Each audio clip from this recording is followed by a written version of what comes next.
I don't know. I think a lot of folks are trying to, and I would find somebody that would inspire me in the business world, and you go, you know what, I'm just going to emulate them.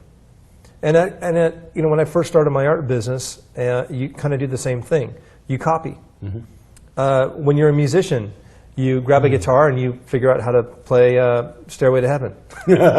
That's your way of seeing if you've got what it takes. You just dated yourself, but I understand. Pretty much, yes. But with that, it's the same idea of you're proving that you have what it takes and that you're able to accomplish it. But then there gets to a point where you're either going to be paying cover tunes for the rest of your life, somebody else's story, or you're going to find out your unique God-given role. And I remember, you know, I've said it many times, you know, if the trail before you is wide open, then you're on somebody else's trail. Mm-hmm. And blazing your own trail takes a lot of risk, takes a lot of courage, and it takes some self-discovery and a lot of discipline. Master's program is pretty much all of that.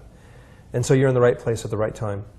But I think there's a lot of folks that are trying to fit into somebody else's uniform, and they're wondering why it doesn't fit perfectly. Well, it wasn't made for you. What we're looking at here is finding your specific, you know, your calling, your specific role in God's plan.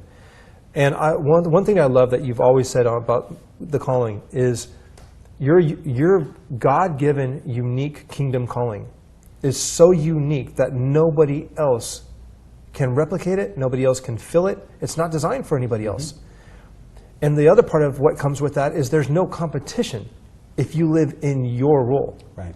So let's keep unpacking it. Well, Noah, while that's exactly true, and we're going to be discovering that over the course of the rest of this 3-year journey together, as it regards our calling, we introduced last month the notion of Meet the Twins. Yep. So much of what's true of our calling is in play as it addresses our career. And in the same way that I can become one of a kind in terms of my contribution to the kingdom and my calling, I can set out to become one of a kind in terms of my role in my career life. Yeah. And that with nothing eternal in play, but simply the ability to monetize my performance in the career space, to be able to create incredible value, to be recognized by my customers as their best choice for provider or service partner, but to be recognizing that I can do something relatively effortlessly that produces great satisfaction on the part of the people that I serve, while I open the door for me to be able to say, now more than that, I'll open the door for my life to count for even more. It's fascinating that this whole calling conversation isn't reserved for just believers in Jesus. Bill and Melinda Gates are in the public eye today. 20 years ago, it would have been because of Microsoft that Bill Gates would have been in a headline. But he retired from Microsoft a few years ago.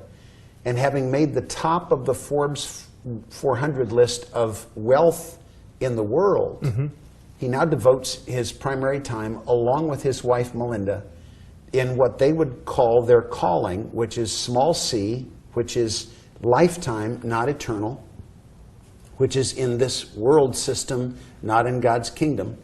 But they're out to redistribute the proceeds of their career era in terms of serving other people.